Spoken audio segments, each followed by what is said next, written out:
This is it, Doug's Derby Dozen. Looking at Lucky still at the top of this list. I see no reason to demote him right now. Interactive moves up a little bit. I think he should have won the Felipe.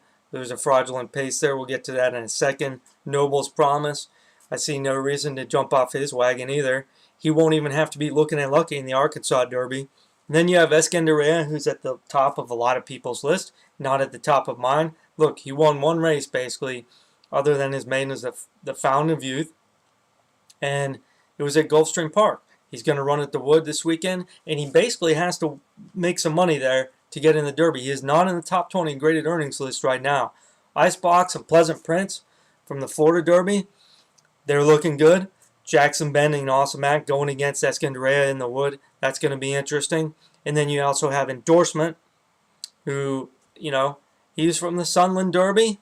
Well, last year's Kentucky Derby champ was from the Sunland Derby also, and he didn't even win it. This horse actually won the Sunland Derby. Odysseus, something a little bit special about his coming back after being passed to win the Tampa Bay Derby. And then Rule and Dave and Dixie. The Almost Dozen, well, they didn't quite make the dozen, including Sydney's Candy and the San Felipe. That was a fraudulent pace. They let him lollygag around on the lead and then tried to catch him in the end, and they couldn't do it. Shocker.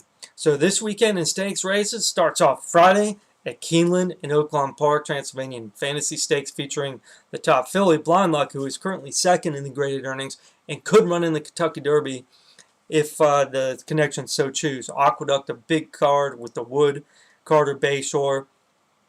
And then skip away down to the Illinois Derby. Oaklawn, Apple Blossom, not going to feature Rachel Alexander. And then Santa Anita with, of course, the Santa Anita Derby.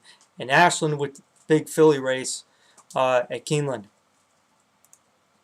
Aqueduct Bayshore, 85 and a 50. Well, this horse can probably go 85 miles an hour at top speed. This is the fastest 3-year-old in training, in my opinion. Obviously, his connections agree with most experts that he probably can't make it more than a mile. But that's why he's featured in the 7-furlong Bayshore. He's probably not in consideration for the Kentucky Derby, but he may appear in the Preakness, especially if this Bayshore goes well in his next prep. Contessa's going to be hard to beat in this spot. And then the headliner at Aqueduct is a Wood Memorial, where Escandarea will be heavily favored based on his one-race wonder, Fountain of Youth.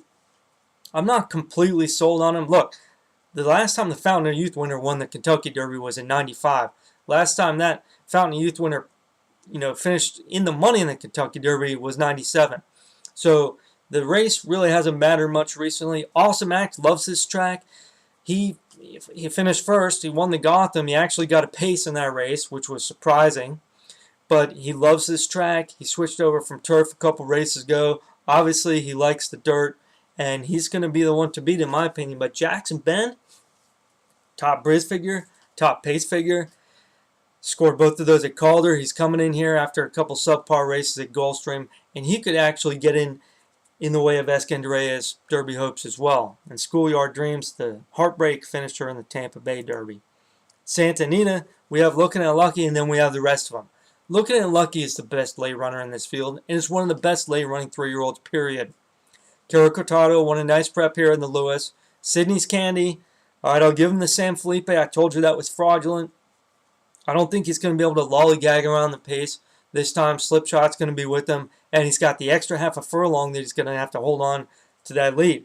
So we'll see what happens. But Looking at Lucky, running him down in the stretch, that looks like it's what's going to happen to me. And Baffert is an expert at this. Looking at Lucky doesn't have to run this race, by the way. He's #1 in graded earnings. But Baffert wants to give him more than one prep this year, and I don't blame him. Last and least is the Hawthorne Illinois Derby. Grade 3, obviously 9 furlongs on dirt. American Lion, I think, will freak out on dirt, his first race, and he'll burst out of there and go wire to wire. Ricky Dugtro's horse, You'll Want to Twist, will be chasing him. Dave and Dixie, I don't like this spot for him because he really is a late runner at closer, and he doesn't even have pace in this race. But I'd like to see him win it anyway to get in the Derby picture. And that's all I have for today. For more, you go to horseracebetwin.com, and we'll see you next time.